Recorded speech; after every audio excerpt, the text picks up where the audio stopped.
going to do a little bit of talking about the movie Boston to Philly, which is a coming of age independent drama that chronicles the life of Rome, also called Boston, a young black male struggling with his identity and his ability to find himself in real relationships in the new city of Philadelphia after a tragic accident takes the life of his family. Now, I think it's very important to understand that Rome lost his family, and in the movie, he deals with a woman who he calls Philly and she calls him Boston. And they have this dynamic that's very interesting. How did you feel when you were watching this movie? I felt like it was definitely a coming of age. There were so many different pivotal points, and I loved how there were different narratives from the different characters that ended up coming together full circle. And I really loved the tension, the romantic tension between Boston and Philly. And I don't know, like it was just so many things that I liked aesthetically, and so many things like as a person that's kind of like into cinematography, just how the acting flowed. So there's many things that I appreciated from Boston to Philly. Irene?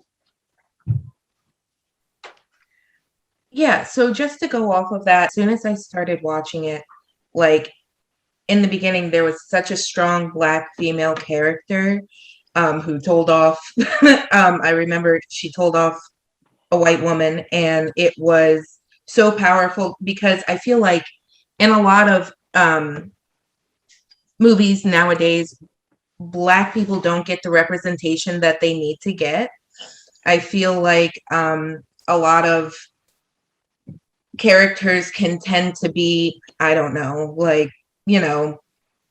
dark-skinned characters can become light-skinned, and then I don't know. I feel like this movie automatically, with the start of it, let me see here. I made some notes 6 minutes in, and I could not stop watching it. I didn't check my phone. I didn't do anything.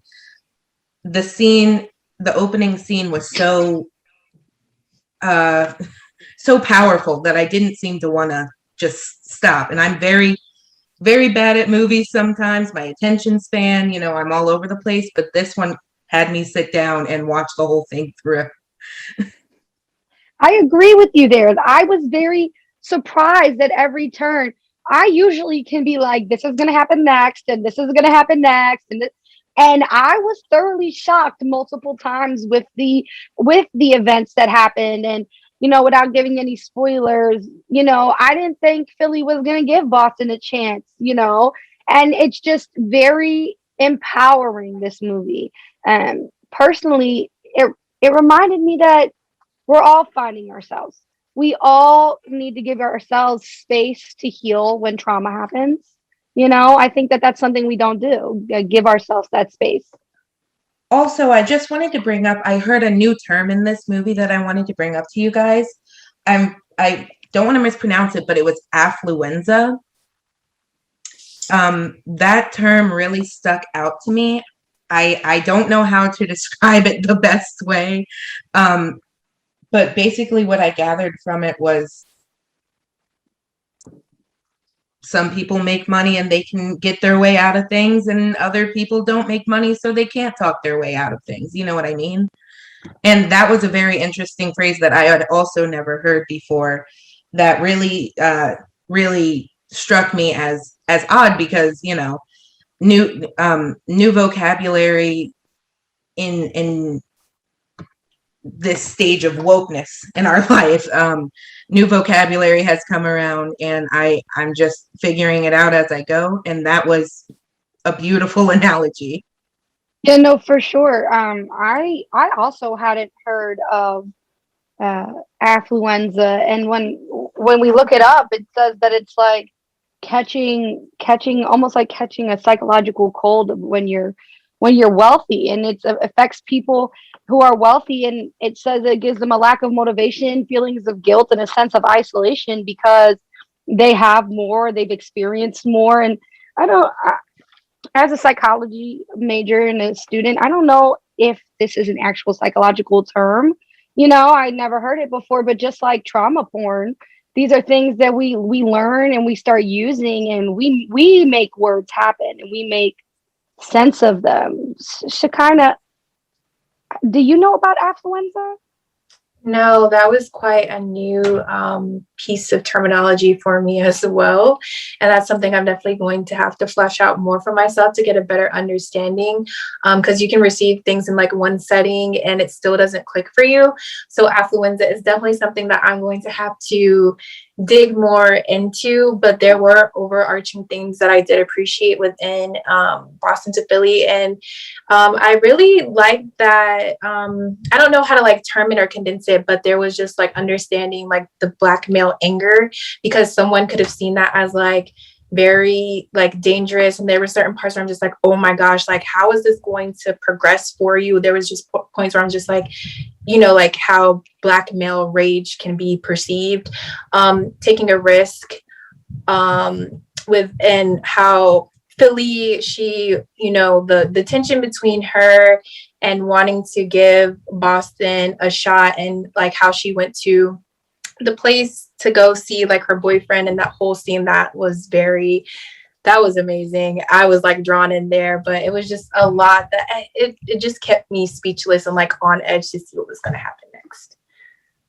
Yes, at first I swore that she was, in a committed relationship and she was cheating.